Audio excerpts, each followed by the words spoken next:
Assalamualaikum warahmatullahi wabarakatuh.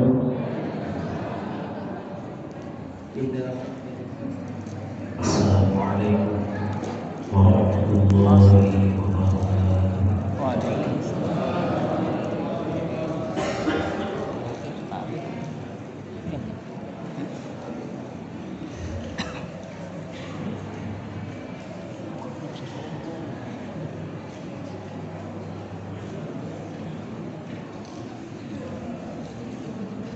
أعوذ بالله من الشيطان الرجيم.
Inna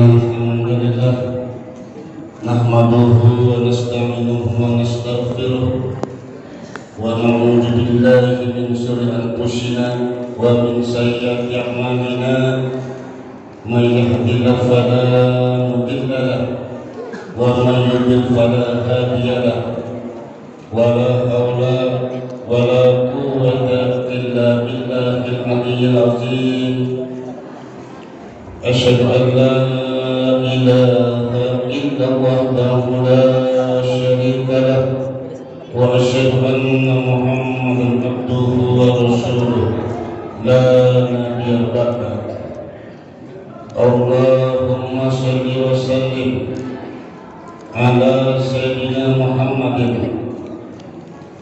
صلاة تملأ من الله نورا وتكون لنا وللمؤمنين بردا وفرحا وسرورا وعلى آله وصحبه وسلم تسليما كثيرا أما بعد. Pertama-tama marilah kita panjatkan puji syukur kehadirat Allah Subhanahu wa Ta'ala, yang mana pada malam ini kita masih diberikan kenikmatan oleh Allah Subhanahu wa Ta'ala, yaitu nikmat iman, nikmat Islam, dan juga nikmat sehat, sehingga kita bisa berkumpul di Masjid Nurul Hidayah dalam rangka memperingati perayaan Isra Mi'raj Nabi Muhammad sallallahu alaihi wasallam. Mudah-mudahan kegiatan kita malam hari ini tercatat oleh Subhanahu wa Ta'ala menjadi catatan yang terbaik. Amin. Salawat dan salam kita aturkan kepada junjungan kita Nabi besar Muhammad sallallahu alaihi wasallam beserta keluarganya, sahabatnya, sampai kepada kita yang selalu taat mengikuti syariatnya. Amin. Jamaah Masjid Nurul Hidayah yang dirahmati Subhanahu wa Ta'ala, yang kami hormati Bapak Kepala Desa Gandoang, Bapak Herusalat, mungkin yang mewakili, dan jajarannya, yang kami hormati guru kita penceramah Bapak Ustadz Fathuri Mumtaza MA. Alhamdulillah sudah di tengah-tengah kita. Beliau baru habis ngajar langsung ke Masjid Nurul Hidayah. Yang kami hormati rekan kita, yaitu Bapak Ustadz Makom Abdullah sebagai Ketua dari Desa Gandoang, dan juga Bapak Ustadz Karga Tajudin SS sebagai Ketua UI, para Ketua RW 7 dan RW 8, para Ketua RT 01, 07, 01 sampai dengan 08 RW 7, dan 01, 08 RW 8, dan juga dari perwakilan kita dari BPD Bapak Samsudin, mungkin hadir sebagai ketua dewan, para ketua mushola RW RT 5, RW 8, dan RT 6, RW 7, para ketua majelis taklim se-Puri Cilengsi, khususnya sahabat kita, guru kita, ketua majelis taklim Nurul Hidayah, yaitu Ibu Hajar Andri Tujarto.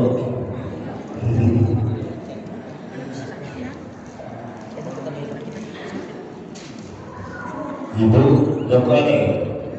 Alhamdulillah ada. Dan juga Ibu Grace Ratnawati dan para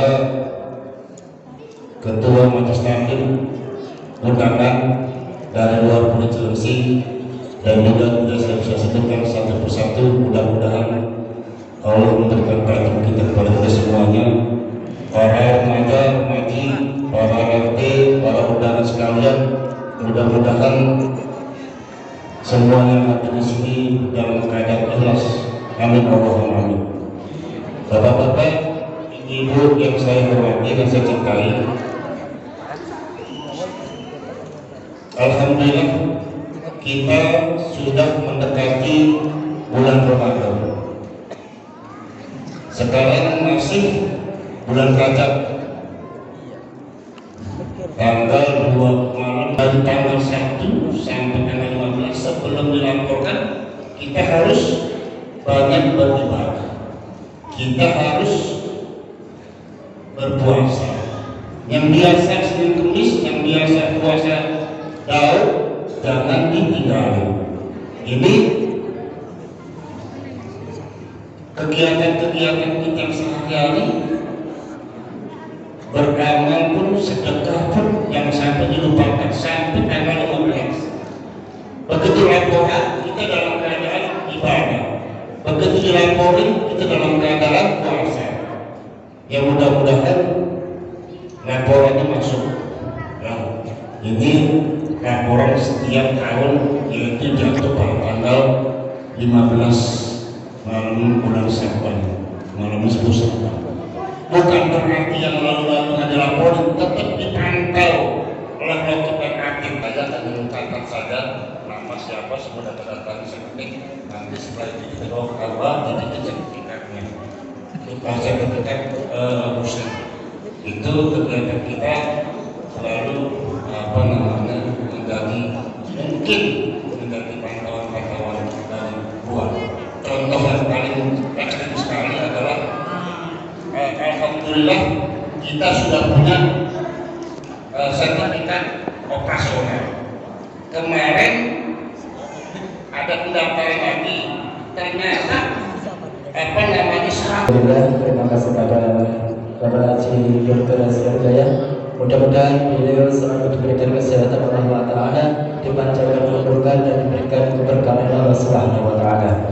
Untuk sambutan yang berikutnya dari Ketua DNI atau NUI yang mewakili mungkin salah satu, mungkin dari Bapak Kapol. Assalamualaikum warahmatullahi wabarakatuh.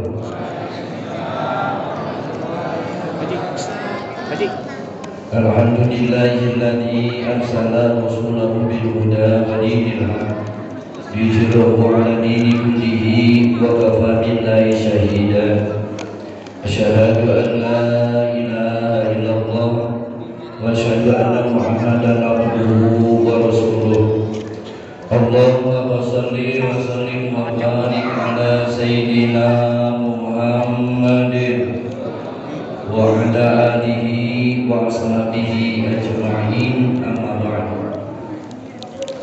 Qul qala Allah ta'ala fil Qur'anil Karim, a'udzu billahi minasy syaithanir rajim. Bismillahirrahmanirrahim. Subhanalladzi asra bi 'abdihi lailan minal masjidil haram ilal masjidil aqsal ladzi barakna hawlahu linuriyahu min ayatina innahu huwas samiul basir. RT, Bapak RW, Bapak Garus, Bapak Lurah hadirin yang kami hormati dan muliakan Allah, ibu-ibu, bapak-bapak, jemaah Masjid Jamilul Hidayah, dan juga tidak lupakan Allah curahkan kepada panutan kita, tauladan kita, baginda kita Nabi besar Muhammad sallallahu alaihi wasallam, beserta keluarganya, para sahabatnya, para tabi'in, setelah pengikutnya, termasuk kita sekalian, hatta yaumul qiyamah, amin ya rabbal alamin. Bapak-bapak, ibu-ibu, hadirin wal hadirat yang dimuliakan Allah Subhanahu wa taala. Dihebohkan ya dengan adanya pengaturan suara di haji. Ya, kami ada yang menyampaikan berhubung sekarang kita akan menghadapi bulan Ramadan. Kami kepada DKM itu mengenai hal-hal yang sedang ramai sekarang, yang terutama tentang suara azan agar diturunin ya, agar dikecilin. Kami menyerahkan sepenuhnya kepada ketua DKM dan kepada pengurusnya. Kalau di masjid sana itu berbandingkan saja ibu dan bapak di masjid yang Baitur Rahmah, di sana lingkungannya di kampung. Itu kalau suara panggilan sahur-sahur di situ jemaahnya speakernya harus dikencangkan, Pak. Asli dari Pemalang, mungkin udah lama di Cilengsi, jadi mungkin bahasanya bisa dicampur-campur.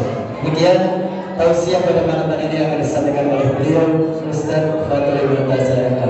Fadil.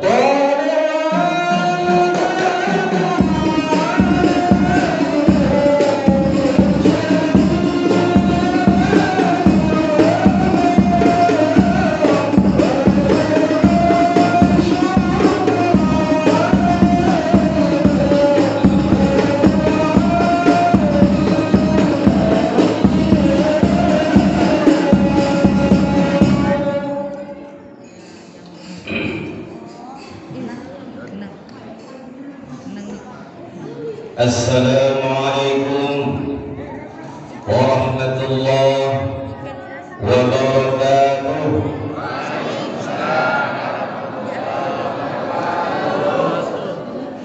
Alhamdulillah rabbil alamin alladzi anzala al-Qur'ana 'ala 'abdihi liyakuna lil 'alamin nadhira. Asyhadu an la ilaha illallah wahdahu la syarika lah wa asyhadu anna sayyidana Muhammadan 'abduhu wa rasuluh. Allahumma salli wa sallim wa barik ala sayyidina Muhammad wa ala alihi wa sahbihi ajma'in, amma ba'du. Yang kami hormati, kami muliakan sesepuh kita, guru kita, ketua DKM Bapak Dr. Andes Haji Nur Hidayat. Yang kami hormati, kami muliakan guru kita semua, ketua TMI Desa Ganduang Kiai Dr. Andes Makom. Yang kami hormati, kami muliakan Ketua Majelis Ulama Desa Ganduang, yaitu Kiai Karta Tajuddin SPDI. Yang kami hormati dan kami muliakan Bapak dan Ibu, adik-adik hadirin sekalian, wabil khusus kesepuhan para ustaz, para kiai yang telah hadir di Masjid Nurul Hidayah yang mulia ini. Bapak dan Ibu hadirin sekalian, tema kita malam ini adalah terkait Isra dan Mi'raj. Maka peristiwa Isra dan Mi'raj di dalam Al-Quran itu diabadikan di dalam 2 surat. Untuk Isra-nya dikhususkan oleh Allah, hanya dicantumkan di dalam surah Al-Isra. Sedangkan untuk Mi'raj-nya Allah khususkan, dijelaskan di dalam surah An-Najm. Kenapa Allah memisahkan antara Isra dengan Mi'raj itu di 2 surat yang berbeda? Karena kalau demikian keadaannya, itu artinya diturunkannya ayat ini berbeda tempat dan waktunya.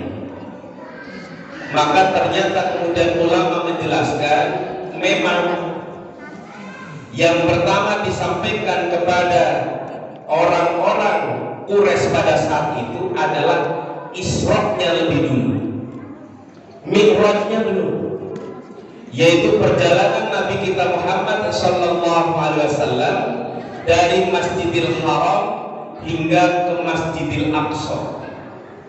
Hal yang demikian bagi orang kafir Quraisy tidak mungkin ada orang dalam waktu yang singkat menempuh perjalanan 1.500 km Makkah Palestina, ya, yang disebutkan di dalam Al-Qur'annya Masjidil Aqsa, masjid yang terjauh.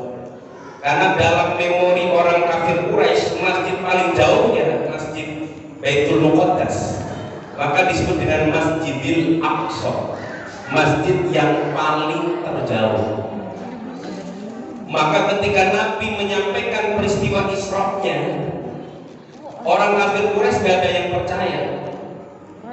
Dan untuk mematahkan kebenaran Isra-nya Nabi, diceritakan Abu Sufyan mengutus utusan ke Palestina untuk memastikan apakah Nabi Muhammad, ya ini kalau Abu Sufyan menyebut Nabi kita, apakah betul-betul ke Palestina, sehingga dengan memastikan ke sana, ya, dengan ketetapan pimpinan di sana bisa dipatahkan bahwa Isra-nya Muhammad itu bohong belaka. Maka dalam peristiwa ini, ya, kita akan mengetahui sebetulnya ada sosok-sosok sangat penting di dalam kebenaran dan hal-hal yang urgen di dalam peristiwa Isra Mi'raj. Diceritakan Abu Sufyan kemudian mengutus utusan, Bapak dan Ibu hadirin sekalian, datang ke Palestina menemui pimpinan Palestina, disebutkan namanya Bitrik, atau nama lainnya adalah Partisius. Maka utusan ini kemudian menyampaikan, wahai paduka, ya, kami diinformasikan salah satu dari anggota suku kami namanya Muhammad, dia mengaku kemarin malam, ya, beberapa waktu yang lalu itu dia datang ke sini malam-malam, bahkan melakukan sholat di sini. Ini tentu sesuatu yang tidak mungkin dialami oleh siapapun sekarang. Ya, Bitrik iya saja. Maka atas kehendak Allah Subhanahu wa taala, Bapak dan Ibu hadirin sekalian, ketika terjadi dialog antara utusan Abu Sufyan dengan Bitrik ini lewat Qaimul Masjid. Qaimul Masjid itu siapa? Marbot Masjid Baitul Muqaddas. Maka ketika mendengar dialog yang demikian, dia menyela, mohon maaf paduka, ketika tamu Anda tadi menyampaikan satu malam dikatakan ada seseorang masuk ke Baitul Muqaddas, aslinya peristiwanya adalah demikian. Pada malam itu, ketika saya hendak mengunci seluruh pintu-pintu Baitul Muqaddas, pintu utama bolak-balik saya kunci, gak bisa. Karena itulah untuk menghindari, ya, keamanan dari Baitul Muqaddas, biar tidak ada orang yang masuk sembarangan melakukan sesuatu, saya nungguin dengan niat besok saya akan memanggil tukang kunci memperbaiki pintu utama dari Baitul Muqaddas. Maka ketika saya menunggu itu, wahai paduka, datang dua orang dengan menunggang kendaraan yang bagi saya tidak jelas kendaraannya apa. Keduanya masuk dari pintu yang tidak dikunci itu, lalu di dalam masjid kemudian dia sholat. Selesai sholat kemudian keduanya naik kembali ke kendaraan mereka dan melesat cepat sehingga aku tidak mampu melihat bagaimana mereka pergi. Itulah yang terjadi pada malam itu, wahai paduka. Karena itu, Bapak dan Ibu hadirin sekalian, sejak peristiwa itu Abu Sufyan mingkem diem, nggak berani membantah apa yang terjadi kepada Nabi Muhammad SAW. Berkat siapa, Bapak Ibu? Marbot. Jadi dalam peristiwa Isra Mi'raj, di antara tokoh paling penting itu adalah marbot masjid. Ya, di sini siapa marbotnya? Nah, Pak Sukiman. Ya, penting posisi Anda itu. Amin. Apalagi biasanya kalau di masjid-masjid marbot sekaligus muadzin. Ya enggak? Itu lebih penting lagi. Karena muadzin, Bapak dan Ibu hadirin sekalian, kalau kita baca riwayat At-Tirmidzi, maka di antara manusia yang nanti ketika mati ditanam di tanah, jasadnya bumi la takuluhu, nggak berani memakan. Artinya sampai ila yaumil kiamat jasadnya utuh. Itu salah satunya adalah muadzin. Ya, masukkan. Ya, itu jasad muadzin ketika ditanam di tanah la takuluhul ard, tidak berani bumi itu memakannya. Karena memang dalam beberapa hadis ada beberapa orang yang bumi enggan untuk memakannya. Satu tadi muadzin, ya, bumi nggak berani memakannya. Muadzin yang muhtasib loh ya, kalau di dalam hadisnya. Muhtasib itu apa? Lillahi ta'ala. Di sini muadzinnya digaji nggak? Oh ya, alhamdulillah itu masuk itu. Ya, masuk itu. Masih kategori. Amin gitu dong. Karena kalau jasadnya saja utuh, Bapak Ibu hadirin sekalian, insya Allah ada kubur juga jauh. Ya, makanya ada beberapa orang, beberapa kelompok yang jasadnya akan utuh nanti ketika meskipun sudah ditanam di dalam tanah. Di dalam beberapa riwayat disebutkan demikian. Yang pertama, ya, ada dua jenazah. Yang pertama adalah Amr bin Al-Jumuh. Itu dikubur dengan sahabat yang lain, 2 orang dari kalangan Ansor. Amr bin Al-Jumuh ini adalah orang yang wafat pada masa perang Uhud, ketika terjadi perang Uhud. Dikatakan suatu ketika karena kuburannya Amr bin Al-Jumuh ini ada di samping aliran air, lambat laun kuburannya terkikis, Bapak dan Ibu hadirin sekalian. Akhirnya apa yang terjadi? Jasadnya tampak keluar. Maka ketika dilihat ternyata semua bagian tubuhnya masih utuh.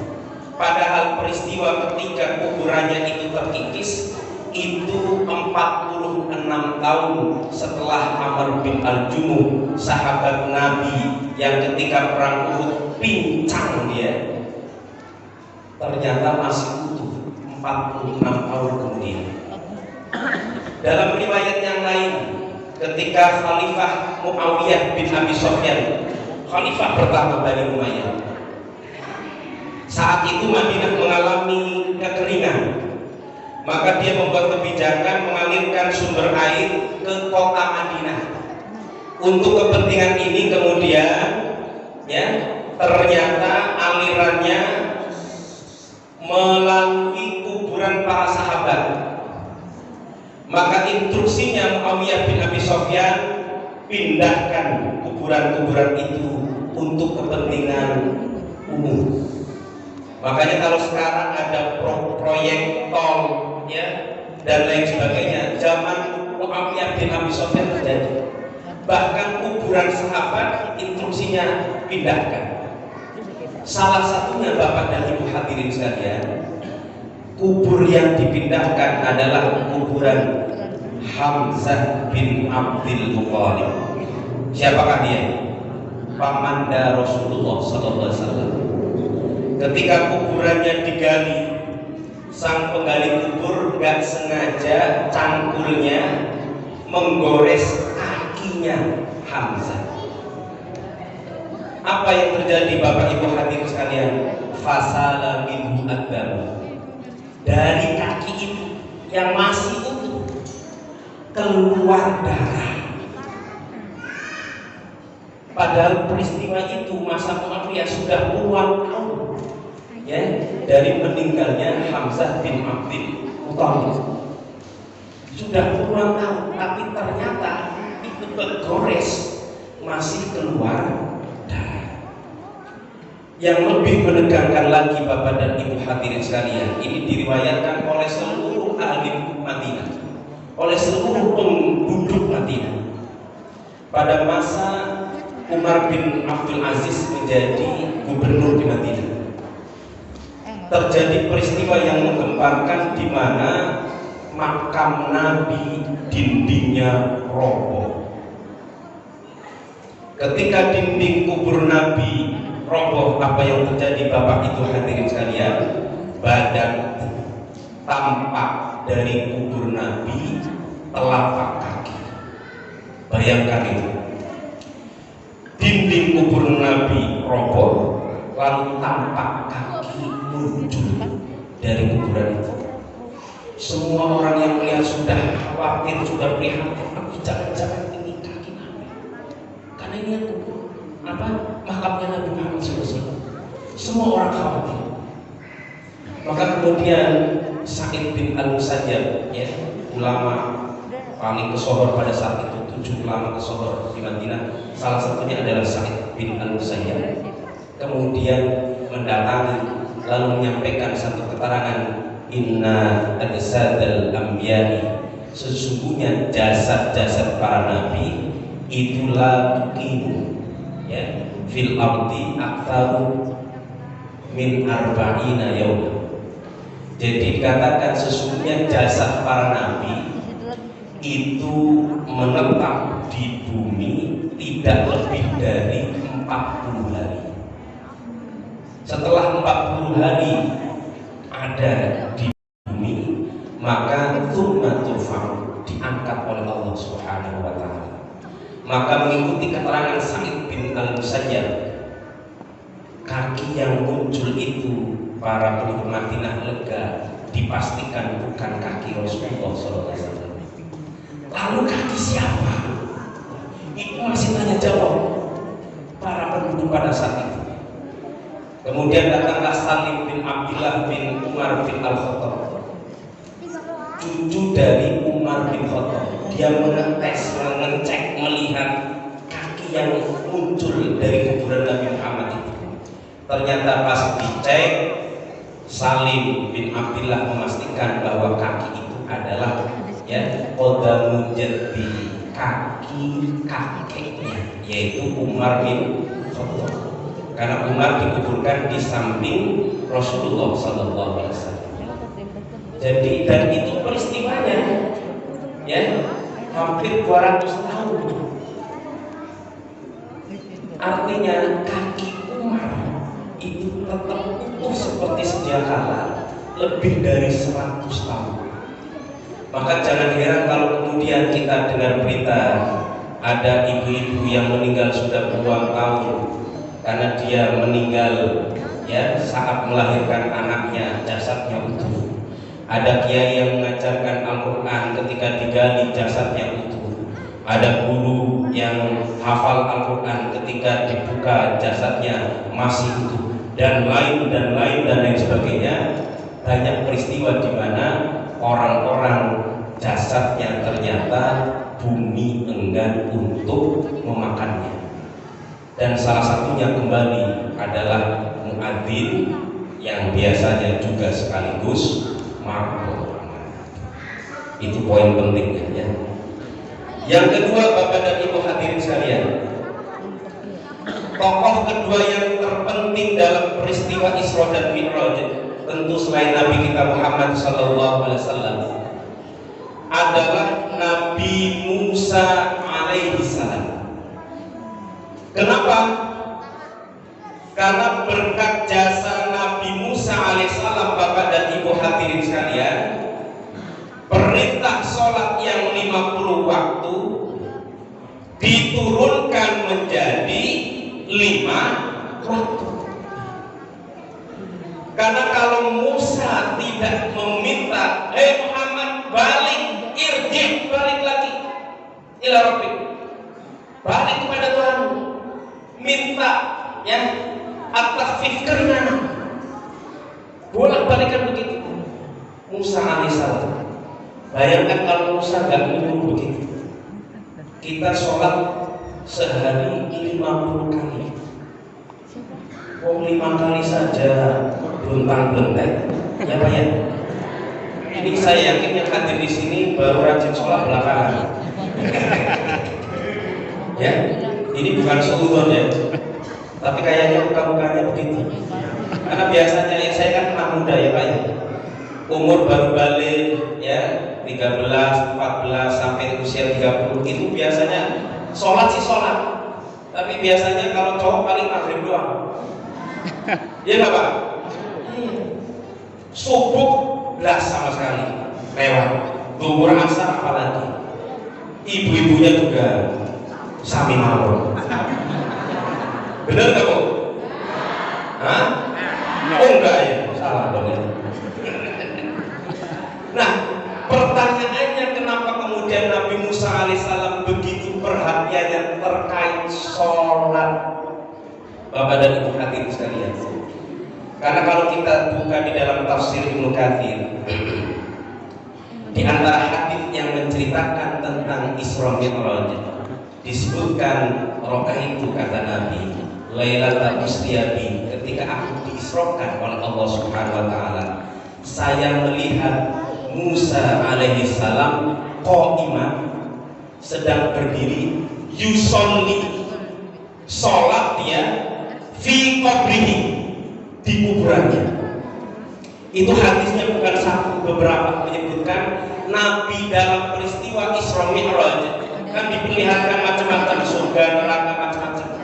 Di antaranya diperlihatkan kuburnya Nabi Musa. Dilihat di kuburnya Musa sedang ngapain? Dia sedang sholat, Bapak dan Ibu. Riwayat Imam Muslim. Jadi Nabi Musa di kuburnya saja itu sholat. Begitu cintanya Nabi Musa alaihissalam untuk melakukan ibadah yang namanya sholat itu. Kalau Nabi yang lain tidak ada satupun yang disebutkan, hanya Musa. Maka Musa terhadap sholat itu sangat-sangat perhatian. Lalu apakah kita sekelas kita mungkin di dalam kubur juga bisa sholat seperti Nabi Musa? Bisa nggak kira-kira? Hah? Kalau di dalam kitab Hilyatul Auliya ada seorang tabi'in namanya Tabib Al-Bunani, Bapak dan Ibu hadirin sekalian. Beliau ini sangat cinta, sangat senang untuk sholat. Bahkan dikatakan kalau malam, setiap malam beliau senantiasa sholat sampai capek berdiri. Kalau sudah capek berdiri, beliau duduk. Dan kalau menjelang subuh, beliau akan berdoa, Allahumma in kunta a'taita ahadan min khalqika sholatan fi qabrihi fa'atiniha. Itu doanya Tabib Al-Bunani. Ya Allah, seandainya Engkau memberikan kepada salah satu dari makhlukmu bisa sholat di dalam kubur, maka berikanlah kepada-Nya. Doa itu dipanjatkan oleh Tabib Al-Bunani setiap menjelang subuh. Maka diceritakan Bapak dan Ibu hadirin sekalian, ketika Tabib Al-Bunani meninggal, lalu dikuburkan oleh 2 orang, ya.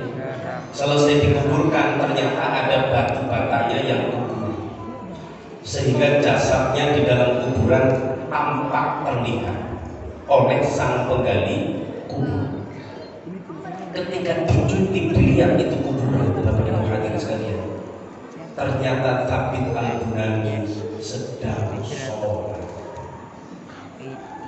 Coba.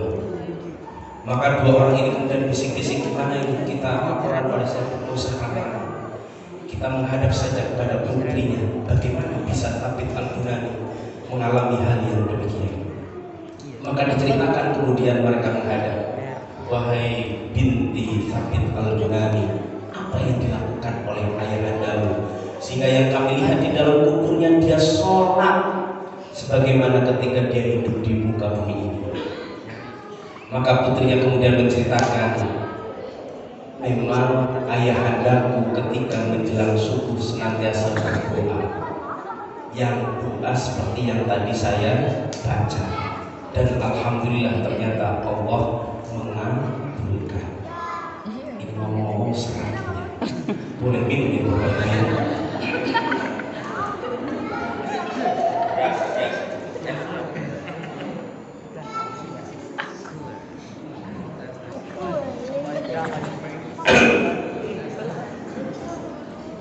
Sampai di mana tadi? Sholat. Ada yang di sini sholatnya sampai capek? Hah? Ada? Nanti terawih belum capek, masih kuat berdiri aja udah duduk. Ya Bu ya? Bener gak? Itu sah gak sholatnya itu? Kuat berdiri tapi duduk sholat tarawih. Banyak tuh yang muda-muda. Bener gak? Itu secara fikih sah atau enggak? Padahal kalau kita baca rukun-rukun sholat, itu al-qiyam berdiri adalah rukun sholat. Baru kalau ada uzur gak bisa berdiri boleh duduk.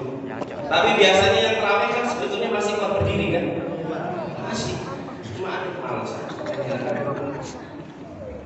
Inilah dispensasi dari Allah. Kalau sholat fardu memang aturannya demikian, tapi untuk sholat sunnah ada dispensasi, meskipun masih kuat berdiri boleh duduk ya. Maka memang agama kita itu memudahkan kepada umatnya. Karena itu pesan di dalam Isra Mi'raj, selain ada dua orang yang menentukan di dalam peristiwa Isra Mi'raj itu, yang tidak kalah penting adalah isi pesan yang dibawa oleh Rasulullah SAW ketika menghadap kepada Allah Subhanahu wa Ta'ala. Maka Bapak dan Ibu hadirin sekalian, selama ini biasanya disebutkan perintah yang turun kepada Nabi adalah sholat 50 waktu.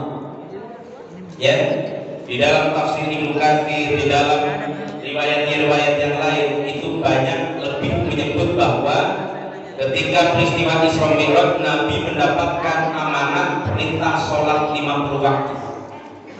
Tapi kalau kita baca di kitab lain, misalnya kitab At-Tadhib, dituliskan oleh Dr. Mustafa bin Al-Duho, beliau mengutip hadis dari Abu Daud, lam yudha'af. Jadi hadis ini tidak dilemahkan, minimal grade-nya, statusnya itu hasan, artinya bisa dipertanggungjawabkan. Kalau tidak sahih, bahwa ketika Nabi Isra Mi'raj itu perintahnya bukan cuma satu, tetapi perintahnya ada 3. Yang pertama, kanatis sholatu khamsina, yaitu perintah sholat 50 waktu. Yang kedua, wal ghuslu anil janabati sab'a mirarin, mandi junub. Tahu ya Bu? Ya, itu mandinya ya 7 kali. Wal ghuslu minal bauli, dan mencuci, membasuh dari najis air kencing sab'a mirarin, juga dikatakan harus 7 kali. Itulah perintah yang diturunkan oleh Allah Subhanahu wa Ta'ala kepada Nabi Muhammad sallallahu alaihi wasallam menurut hadis riwayat dari Ibnu Umar. Maka lam yazal, senantiasa Nabi kita Muhammad sallallahu alaihi wasallam yas'alut takhfif, minta keringanan kepada Allah Subhanahu wa Ta'ala. Maka kemudian yang 50 waktu diturunkan menjadi 5 waktu. Ini kita sudah paham bersama. Yang kedua, mandi junub 7 kali diturunkan oleh Allah menjadi cukup 1 kali. Bayangkan Bapak dan Ibu hadirin sekalian, kalau mandi junub kita harus mandi 7 kali. Misalnya malam habis begituan, misalnya, paham ya? Lalu pengen jamaah subuh, mandinya harus 7 kali, baru 3 kali meriang, ya. Besoknya dites ke puskesmas positif COVID. Pas ditanya sebabnya apa, mandi junub. Ya, jadi bayangkan kalau itu tidak diturunkan oleh Allah menjadi 1 kali mandi. Tapi Bapak Ibu hadirin sekalian, ada ulama besar pernah mandi junub bukan 7 kali, 18 kali dalam 1 malam. Siapakah dia? Dialah Syekh Abdul Qadir Al-Jilani. Pernah mandi junub dalam 1 malam 18 kali. Ya. Padahal pada masa itu ya musim dingin, mandinya pun bukan di kamar mandi, mandinya di kali. Bayangkan itu, Syekh Abdul Qadir Al-Jilani. Jadi ketika beliau malam zikir, sholat, ketiduran, ya pas tidur mimpi basah. Ini bukan 14 kali karena begituan Bu ya. Kayaknya dari tadi bikinnya itu udah berapa aja. 14 kali ya. Memang Syekh Abdul Qadir Jalani itu lelaki top. Ya, kalau soal beliau nikah itu umur 51 tahun. Udah tua belum Bu? Udah kan? Jadi beliau nikah termasuk terlambat. Tapi punya anak 49. Bapak kau berapa? Ah, 3. Gak ada apa-apanya. Umur 51 baru nikah, anaknya 49. Betul-betul tokcer. Istrinya segini Bu, bukan dari 1 ibu. Ya, Syekh Abdul Qadir Jalani itu mimpi basah 18 kali, mandi 18 kali, malam-malam musim dingin dikali. Ya, bukan yang lagi. Ya, membeku semuanya, bagian tubuh membeku itu. Ya. Tapi itulah keistimewaan beliau karena ingin senantiasa suci di hadapan Allah Subhanahu wa taala. Dalam wudhunya dipertahankan, senantiasa punya wudhunya dipertahankan. Ya. Jadi kembali kepada tadi, Bapak Ibu dan hadirin sekalian, mandi junub diperintahkan 7 kali. Pertanyaannya, kenapa wajib mandi junub sampai penting-pentingnya Allah ya menjadikannya salah satu perintahnya kepada Rasulullah SAW pada malam Isra Mi'raj itu? Apa pentingnya mandi junub itu? Karena ternyata Bapak dan Ibu hadirin sekalian, disebutkan oleh ulama, situasi kondisi manusia paling melalaikan Allah Subhanahu wa taala, paling lupa kepada Allah Subhanahu wa taala adalah ketika berdoa. Paham? Begitu bukan? Ya saya ingin cross check ketika Bapak Ibu begituan, itu begitu bukan?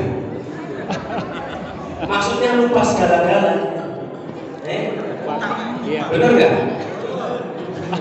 Makanya di kalangan para sufi, orang yang begituan itu memang kemudian melalaikan Allah Subhanahu wa Ta'ala, sehingga dirinya berubah menjadi kotor. Ya, karena hubungan itu membuat seseorang melalaikan Allah Subhanahu wa Ta'ala. Makanya dari zaman bahala sampai nanti ila yaumil qiyamah, salah satu dosa besar yang sulit dihindarkan oleh manusia itu adalah begituan. Paham ya? Apalagi kita yang orang Cilengsi dan sekitarnya itu, tempat-tempat pusat-pusat begituan banyak kan? Kalau ibu nggak tahu ya, banyak apa? Banyak tuh kata bapak-bapaknya. Dari Pangkalan berapa Pak? 12. Dari 1-12 banyak Bu. Ya, belum mengarah ke arah Cibubur banyak. Ya, jadi itu memang godaan yang membuat orang banyak lalai kepada Allah Subhanahu wa Ta'ala. Maka meskipun air mani itu suci, air kencing itu najis, tapi air kencing hanya menyebabkan orang wajib wudu saja. Sementara air mani yang suci itu orang wajib mandi. Padahal kenapa yang najis itu cuma wudu doang?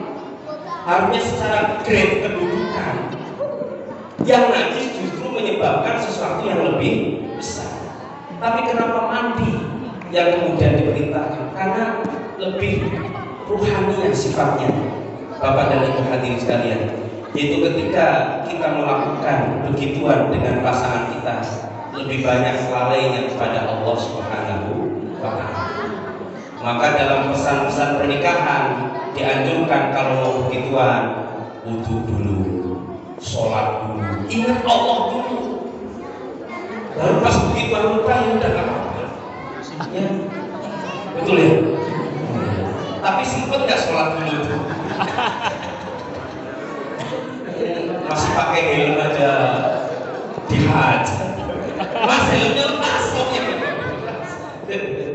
Ya Bu ya. Itu yang kedua. Yang ketiga, Bapak dan Ibu hadirin sekalian, bahwa yang diturunkan perintahnya dari 7 kali menjadi 1 kali itu pun adalah mencuci pakaian atau badan ketika kecipratan air kencing. Ini kalau di kehidupan sehari-hari ya Bu ya, ini kan hal yang sepele soal air kencing ini, betul ya? Hal yang sepele. Tapi kenapa Allah sampai menurunkannya ketika peristiwa Isra dan Mi'raj? Ternyata Bapak dan Ibu hadirin sekalian, kalau kita buka di dalam beberapa hadis, orang-orang yang disiksa di azab di alam kubur, mayoritas dominan sebabnya adalah air kencing. Ya, kalau dalam hadis yang lain ada 2. Yang pertama air kencing, yang kedua riba dan mengadu domba. Ini kalau melihat kriterianya, yang laki adalah urusan air kencing, yang perempuan adalah urusan ribanya. Jadi yang laki sama perempuan punya potensi yang sama nih untuk kena azab kubur. Kenapa? Kalau yang laki memang kalau kencing seenaknya, betul nggak Bu? Iya. Di tol kebelet kencing tinggal minggir buka pintu, pintunya dikencingin. Kan biasanya begitu bukan? Ban. Ya Pak ya? Ban. Ya mohon maaf, biasanya supir truk ada supir taksi. Iya. Dulu kalau kita ke terminal Lebak Bulus, Pasar Rebo, Kampung Rambutan, itu baunya apa? Itu kenapa sebabnya? Ya itu. Karena memang kalau laki-laki kalau mau kencing gampang. Ya Bu ya. Kalau perempuan mah, Bu udah di jalan pikir aja begini. Tak mau, nggak mungkin mau. Kalau bapak-bapak tinggal buka dikit, udah selesai. Ya. Tapi itu bisa menyebabkan mendapatkan azab. Maka yang punya anak, ya saya sudah survei pada ibu-ibu, itu sering ibu-ibu nyuruh anak udah kencing pantur panjat, ya toiletnya lagi pakai, jangan kayak gitu. Ya. Nah itu anak nanti gede ya akan kencingnya begitu. Yang ngurus siapa? Mama. Benar bukan kayak gitu? Ya, iya disuruh depan udah selokan. Umur selesai. Padahal itu kalau tidak diubah kebiasaan itu, ingat Bapak dan Ibu hadirin sekalian, sebab paling banyak orang mendapatkan azab kubur dari air kencing. Yang satu, ini khusus ibu-ibu, ya, riba, ngerasani orang, ngomongin orang, ngadu domba orang, itu pun menjadi sebab seseorang untuk mendapatkan siksa kubur. Ya, jadi saling kerjasama. Jangan sampai bapak-bapaknya dibiarkan kencing sembarangan, pun demikian jangan sampai ibu-ibunya dibiarkan ngomongin orang seenaknya. Ingat Bapak dan Ibu hadirin sekalian, orang kalau di kuburnya sudah gak selamat diazab, maka nanti di akhirat itu potensi disiksanya lebih tinggi lagi. Sebaliknya kalau sudah selamat di alam kubur, insya Allah di akhiratnya juga selamat. Tapi faktanya Bapak dan Ibu hadirin sekalian, orang yang disiksa di kubur bukan hanya yang kafir sama yang musyrik saja. Yang beriman, yang rajin sholat pun ternyata menjadi bagian dari orang yang potensi siksa kuburnya tinggi. Hadisnya sahih. Diriwayatkan ada seorang mukmin.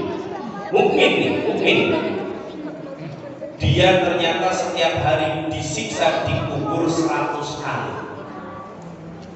Karena dia mukmin, orang yang beriman, maka dia tahu caranya berdoa. Di alam kubur saat disiksa itu, dia senantiasa berdoa kepada Allah, ya Allah ringankan, ya Allah ringankan, ya Allah ringankan. Maka kemudian diringankan oleh Allah, doanya dikabulkan dari 100 menjadi 1 kali derajat. Ketika 1 kali derajat, dia punya waktu untuk ngobrol bicara dengan malaikat yang menyiksa. Kenapa saya disiksa? Maka kemudian Bapak dan Ibu hadirin sekalian, apa jawabannya? Innaka sholaita.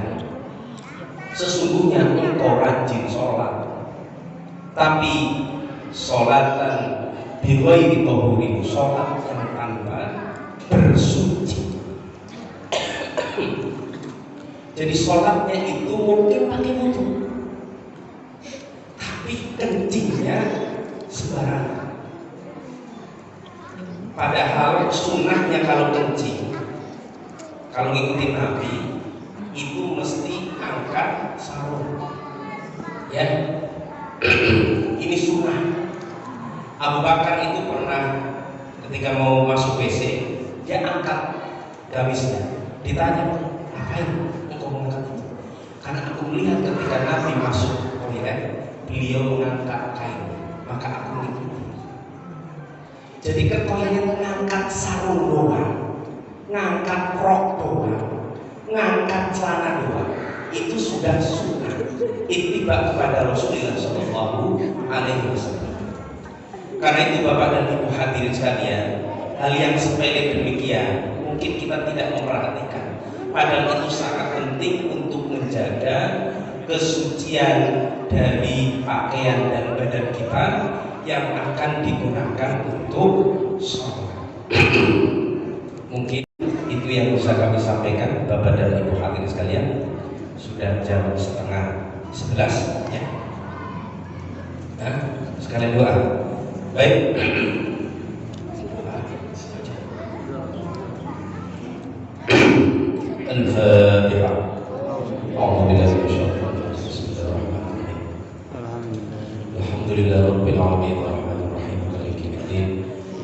na'budu wa iyyaka nasta'in ihdinas siratal mustaqim siratal ladzina an'amta 'alaihim ghairil maghdubi 'alaihim waladdallin.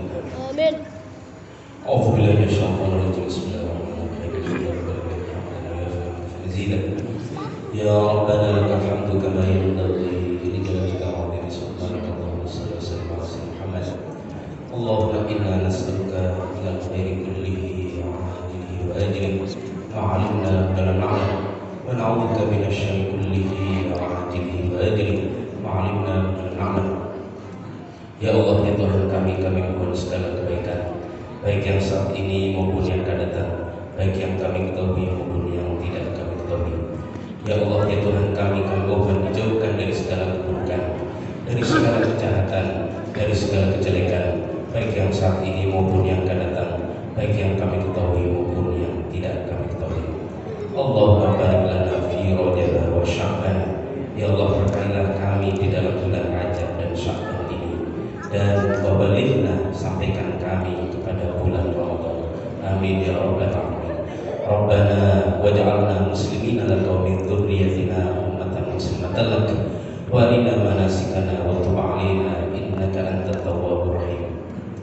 Ya Allah, jadikan kami sebagai hamba-Mu yang selalu tunduk patuh kepadamu, dan jadikan anak turun kami pun menjadi manusia-manusia yang senantiasa tunduk dan patuh kepadamu. Rabbana atina fid dunya hasanah wa fil akhirati hasanah wa qina adzabannar. Wassallallahu ala sayyidina Muhammadin wa ala alihi wa sahbihi wasallam. Subhana rabbika rabbil izzati amma yasifun wa salamun ala mursalin walhamdulillahi rabbil alamin. Al-Fatihah. Amin. Demikian Bapak dan Ibu hadirin sekalian, kalau ada yang kurang berkenan mohon dimaafkan. Wal minkum, Allahul muwaffiq ila aqwamit thoriq. Wassalamualaikum warahmatullahi wabarakatuh. Terima kasih. Demikian tadi tausiah yang disampaikan oleh beliau Ustaz Fadlul Bazan. Mudah-mudahan apa yang beliau sampaikan bisa menambah wawasan dan menambah ilmu bagi kita semua, dan bisa kita jalankan sehari-hari dalam kehidupan kita sehari-hari. Untuk acara selanjutnya ya.